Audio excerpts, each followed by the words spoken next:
अब मिशन बंगाल को लेकर प्रधानमंत्री नरेंद्र मोदी खुद बंगाल में उतर गए हैं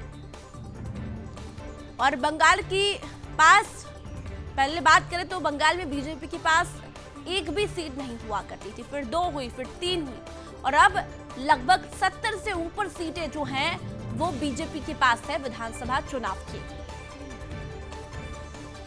और संगीता जो हमारी ब्यूरो चीफ पश्चिम बंगाल से हमारे साथ जुड़ गई हैं। संगीता जी, आज प्रधानमंत्री नरेंद्र मोदी फिर से पश्चिम बंगाल आ रहे हैं।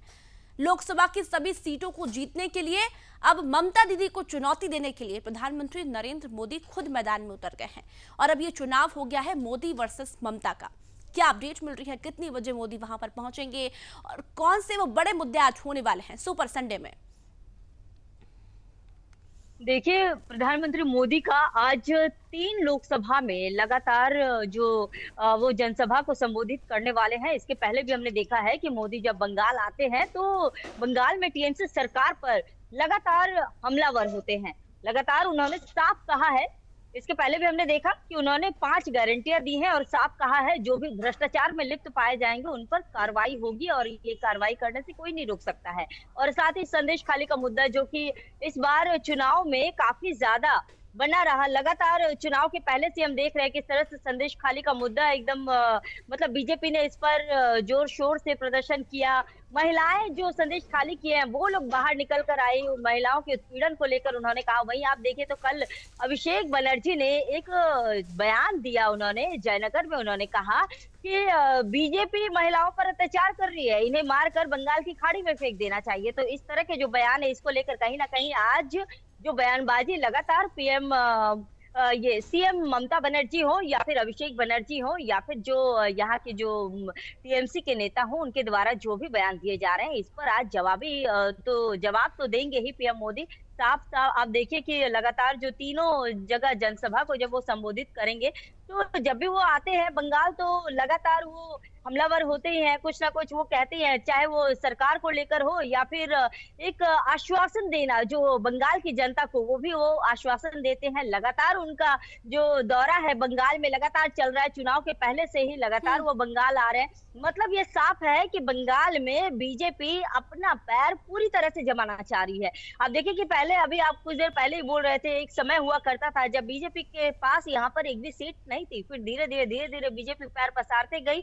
जहाँ एक और हमने पिछले विधानसभा में देखा 77 सीट बीजेपी को यहाँ पर मिला था। उसके बाद फिर हमने उसके पहले की अगर बात करें लोकसभा चुनाव की तो 2019 लोकसभा चुनाव में बीजेपी ने 18 सीटों में यहाँ पर जीत हासिल की थी। वही इस बार आप देखिए कि बीजेपी कह रही है कि हम यहाँ 30 पार लाएंगे, 30 पार का लक्ष्य रखा हुआ है और 30 पार हम लाएंगे, क्योंकि बंगाल में हमने पिछले दिनों भी देखा, मिथुन चक्रवर्ती ने कहा कि बंगाल में बीजेपी का आना बहुत जरूरी है, सत्ता परिवर्तन होना बहुत जरूरी है ताकि बंगाल में उन्नति हो। बार बार बंगाल के विकास को लेकर सवाल उठाए जाते हैं, बंगाल के विकास को लेकर बार बार बीजेपी लगातार हर जगह सवाल उठा रही है, हर जगह सभा में, चाहे वो शुभेंदु अधिकारी हो। संगीता जी, आप ग्राउंड पर मौजूद हैं, आप स्थिति भी देख रही हैं दोनों ही पार्टियों की। हालांकि वहां पर टीएमसी सरकार है लेकिन लोकसभा में बीजेपी का कितना दबदबा है और वहां के जो स्थानीय लोग हैं वो केंद्र के बारे में क्या सोचते हैं, क्योंकि केंद्र और राज्य के मुद्दे हमेशा अलग होते हैं। क्या वो केंद्र से संतुष्ट है? देखिए, स्थानीय लोगों की अगर हम बात करें तो जहां स्थानीय लोग कहीं ना कहीं चाहते हैं कि बदलाव हो, क्योंकि उन्हें सिर्फ जो फ्री की चीजें हैं, जहां एक और कुछ लोग खुश है कि हाँ उन्हें फ्री के जो यहाँ से बंगाल सरकार से जो मिल रहा है इससे वो खुश है, बोलते हैं हमें मदद मिल जाती है इससे। लेकिन वहीं कुछ लोग रोजगार को मुद्दा समझते हैं, रोजगार लेकर सवाल उठाते हैं या हमें ये फ्री की चीजें नहीं चाहिए, हमें सरकार रोजगार दे। इसकी वजह से जरूरी है, उनका कहना है कि केंद्र सरकार ने काफी सारे कार्य किए हैं तो जरूरी है केंद्र सरकार यहाँ पर बीजेपी की सरकार आए, बीजेपी को बहुमत मिले और कुछ अलग हमें देखने को मिले। वहीं अगर आप ये देखें, जहां एक और अगर राजनीतिक तौर से अगर हम देखें तो आप देखिए कि किस तरह से टीएमसी सरकार लगातार ये प्रचार कर रही है कि अगर बीजेपी आएगी तो बीजेपी यहाँ से लक्की भंडार जो कि 1000 रुपए अभी टीएमसी दे रही है, चुनाव के पहले ये 500 था, लेकिन चुनाव के ठीक मतलब कुछ दिन पहले से ही इसे 1000 कर दिया गया।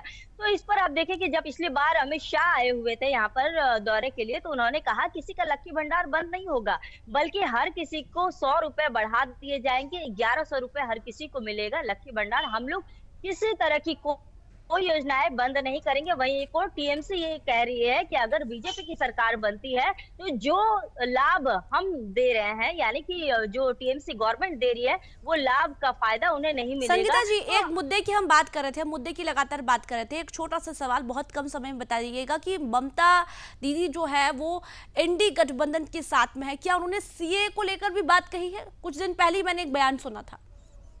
जी, जी, उन्होंने सीए को लेकर तो साफ कहा कि हम चाहे जो हो जाए, हम सीए बार-बार उन्हें बोलते हुए सुना गया है कि सीए चाहे जो हो जाए, हम सीए लागू नहीं होने देंगे बंगाल में। सीए लागू होगा तो कई लोगों को परेशानी हो जाएगी। तो ये बात वो काफ़ी बार कहते हुए नज़र आ रही हैं। और वहीं आप देखिए कि इंडी गठबंधन जिसकी बात आप कर रही हैं, कल भी इस पर मैंने बात भी किया हुआ बयान लिया हुआ था। इंडी गठबंधन को लेकर आप देखिए कल ही ममता बनर्जी कहते हुए नज़र आई हैं कि मैं जो इंडिया अलायंस है, केंद्र में इंडिया अलायंस को सपोर्ट करूंगी। वहीं आपने देखा होगा मल्लिकार्जुन खड़गे ने साफ कहा है कि हम लोग ममता बनर्जी के साथ हैं और अगर कोई उनके खिलाफ जाता है तो उन्हें बाहर का रास्ता भी दिखा देंगे। क्योंकि आपको बता दें कि अधीर रंजन चौधरी लगातार हमलावर हैं। अधीर रंजन चौधरी ममता बनर्जी हो या फिर टीएमसी सरकार पर हो, पश्चिम बंगाल में लगातार हमलावर होते हैं और वो कहते आते हैं कि टीएमसी जो है वो बीजेपी की बी पार्टी बनकर यहाँ पर काम कर रही बिल्कुल, है। देखिए अब टीएमसी और बीजेपी आमने सामने हो गई है। ऐसे में प्रधानमंत्री नरेंद्र मोदी आज बंगाल जा रहे। बहुत बहुत